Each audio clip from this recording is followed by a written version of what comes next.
तीसरे युग की घटनाएं हम इस वीडियो में पढ़ेंगे। पाठ संख्या 10, वीडियो संख्या 6 आपकी।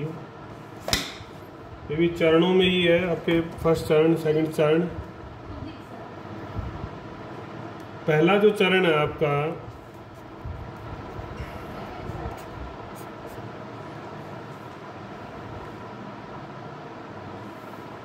1756 में जैसे ही युद्ध शुरू हुआ, शुरू होते ही यूरोप में शुरू हुआ था तो भारत में भी शुरू हो गया। हालांकि दोनों ही शक्तियां तत्काल तैयार नहीं थी। फ्रांस की जो सरकार थी उसने काउंट डी लाली को काफ़ी बड़ी सेना के साथ भारत भेजा। फ्रांसीसियों ने युद्ध इसलिए शुरू नहीं किया क्योंकि उन्हें इस जलबेड़े की जल्द ही पहुंचने की आशा थी। दूसरी ओर अंग्रेज जो है बंगाल में व्यस्त थे, बंगाल पर अधिकार करना चाहते थे। वो बंगाल की राजनीति में ज़्यादा व्यस्त होने के कारण, क्योंकि उनकी वहाँ पर सिराजुद्दौला जो नवाब था उसके साथ अनबन हो गई थी, जहाँ फिर उसके कारण से प्लासी की लड़ाई, आप पढ़ेंगे, प्लासी की लड़ाई हुई जिसमें नवाब की हार हो गई और अंग्रेजों का कब्जा उस पर, बंगाल पर हो गया। एक बहुत बड़ा समृद्ध प्रदेश अंग्रेजों को मिल गया। इससे साधन और शक्ति में अंग्रेजों की काफ़ी भारी अंतर जो है आया। वे अब ब्रिटेन की व्यवस्था पर अधिक आश्रित नहीं रहे। कंपनी जो है खुद ही काफ़ी शक्तिशाली और धनी बन गई थी। सेकंड जो चरण है आपका, काउंट डी लाली भारत पहुंच जाते हैं और अंग्रेज जो है बंगाल जीत चुके होते हैं। तो नवंबर 1757 में दोनों आमने सामने आ जाते हैं। काउंट डी लाली ने आते ही फोर्ट सेंट डेविड पांडिचेरी के पास, जो इनका मद्रास का जो किला था, उसके आक्रमण कर दिया और जून 1758 में यहाँ पर कब्जा करने में ये कामयाब हो जाता है। इसके बाद तंजौर को जीतना चाहा। 6 महीने के घेरे के बाद भी वो नहीं जीत सका।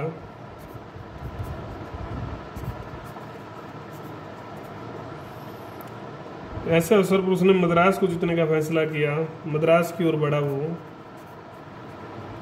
और हैदराबाद में फ्रांसीसी सेनापति को सहायता के लिए मद्रास बुला लिया। बुसे बिना सेना के आया तो कोई सहायता नहीं कर पाया। बुसे हैदराबाद में था, बिना सेना के आया तो बिना सेना के क्या सहायता करेगा। तो अन्य फ्रांसीसी जल सेनापति ने भी सहयोग नहीं दिया। कुल मिलाकर इसको कोई सहयोग न मिलने से इसकी सारी योजनाएं क्या हो गई, असफल हो गई योजनाएं इसकी। ये दूसरा चरण था। थर्ड चरण जो है, अब हम थर्ड चरण के बारे में पढ़ेंगे। तो फ्रांसीसी बौखला गए थे क्योंकि अंग्रेज नए नए क्षेत्र जो है कब्जा करते जा रहे थे और इन्होंने फिर मद्रास में पूरी शक्ति के साथ घेरा डाला। बुसे के हैदराबाद से अनुपस्थित रहने के कारण अब अंग्रेजों ने हैदराबाद पर आक्रमण कर दिया। कूटनीतिक चाल थी, अंग्रेजों ने हैदराबाद पर आक्रमण कर ध्यान बटाया। कर्नल फोर्ड ने जीत भी लिया उसको।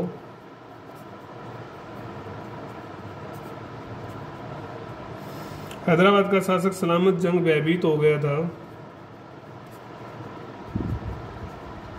आखिर में भयभीत होकर, डरकर जो है वो अंग्रेजों के पक्ष में ही चला गया,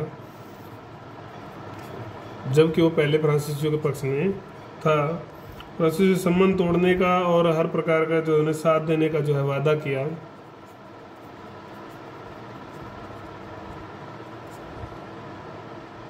इस तरह हैदराबाद फ्रांसीसियों के कब्जे से निकल गया। हैदराबाद के शासक ने मछलीपट्टनम व उत्तरी सरकार के प्रदेश अंग्रेजों को दे दिए। क्या क्या मिला अंग्रेजों को यहाँ से, मछलीपट्टनम और उत्तरी सरकार के प्रदेश।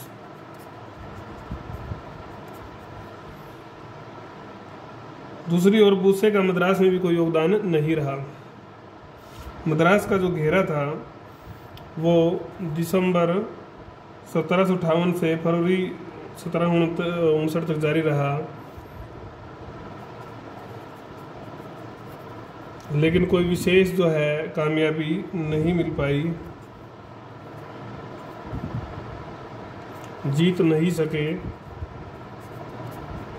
सारे संसाधन लगा दिए थे जबकि खूब धन और जन की जो है हानि हुई, परिणाम पक्ष में नहीं आया। तो इसी अंग्रेज इस बीच बंगाल, हैदराबाद और तंजौर में संगठित जो है शक्ति संगठित कर आक्रमणकारी बन गए थे, मतलब ज़्यादा पावर में आ गए थे। ये तीसरा चरण पड़ा, मतलब अंग्रेज शक्तिशाली हो रहे हैं तीसरे चरण में। चौथा जो चरण आता है आपका वो 1760 में प्रारंभ होता है।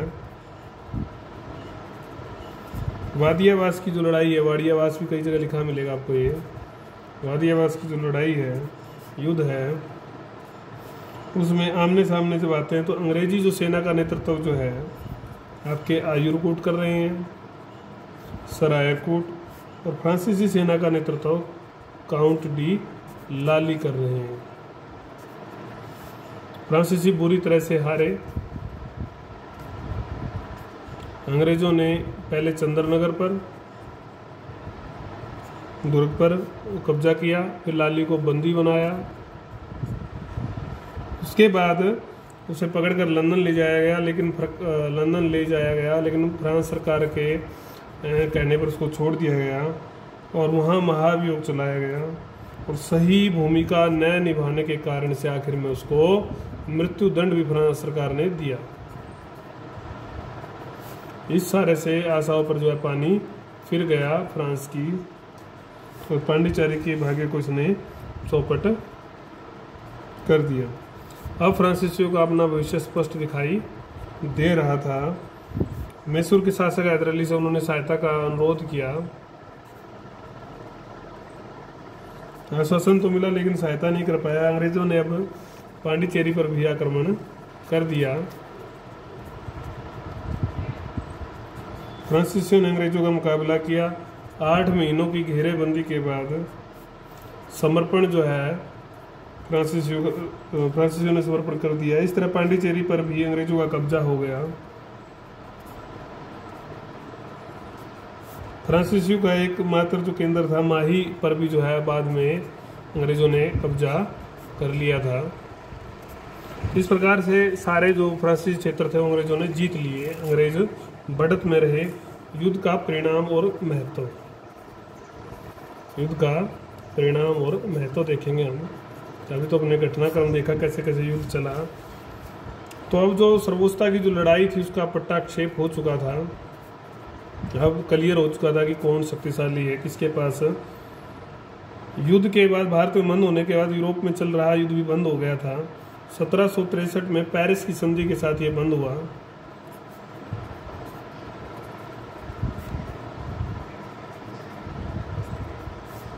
किलेबंदी पर रोक लगा दी गई थी।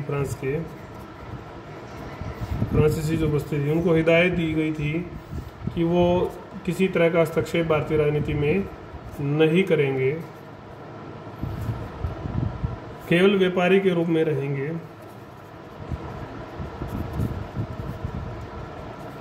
तो इस प्रकार से जो संभावनाएं थी शासन स्थापित करने की वो खत्म हो गई थी, समाप्त हो गई। अंग्रेजों को इस युद्ध से अधिक लाभ हुआ। वे अपनी सर्वोच्चता स्थापित कर पाए। साथ ही भारत की राजनीतिक कमजोरी का भी उन्हें स्पष्ट आभास हो गया था कि अंग्रेजों का मुकाबला नहीं कर सकते। दूसरी ओर यह शर्त उन्होंने फ्रांसीसियों पर भी लागू कर दी कि वे भारत की राजनीति जो कि खुद स्वयं उन्होंने छूट ले ली थी। इस आधार पर वो विस्तृत साम्राज्य भी जो है अंग्रेज स्थापित कर पाए। विस्तृत साम्राज्य स्थापित कर पाए। सर्वोच्च दक्षिण की इस प्रकार से वो सर्वोच्च शक्ति बनने में कामयाब हो गए। कौन? अंग्रेज। समुद्री तट पर उनका व्यापारिक एकाधिकार भी स्थापित हो गया। ये परिणाम है, इनको पॉइंट्स में भी लिख सकते हो आप। इसके बाद युद्ध के बाद अंग्रेजों की जो स्थिति थी, शक्ति थी, तो उस सब में तेजी से जो है वृद्धि हुई। उनके मन में राज्य स्थापित करने की दबी हुई आशा जो है जागृत हो गई। फ्रांसीसियों ने उनका विरोध जो 1818 तक विरोध किया। बाद में तो वही बात थी कि परछाई को पीटते जाओ, लेकिन कुछ हुआ नहीं। तो इस तरह अंग्रेजों ने पुर्तगाली और डचों से पहले ही संघर्ष किया और बाद में फ्रांसीसियों से, और परिणाम जो है अंग्रेजों के पक्ष में ही रहा हमेशा। और भारत के साथ साथ यूरोप में भी इसका इनको लाभ जो है मिला। बाद में वो अच्छा साम्राज्य स्थापित कर पाए। अब ये जो जीत हुई इनकी इस युद्ध में, इतना बड़ा इनको एडवांटेज मिला, तो इसका कारण क्या था? मतलब अंग्रेजों की सफलता और फ्रांसीसियों की असफलता एक ही बात है कि जो कारण है वो कॉमन है, क्योंकि एक ही बात है, वो सफल हुए तो इसी कारण से वो दूसरे जो है असफल हुए। तो उसको हम अब पढ़ेंगे अगली वीडियो में।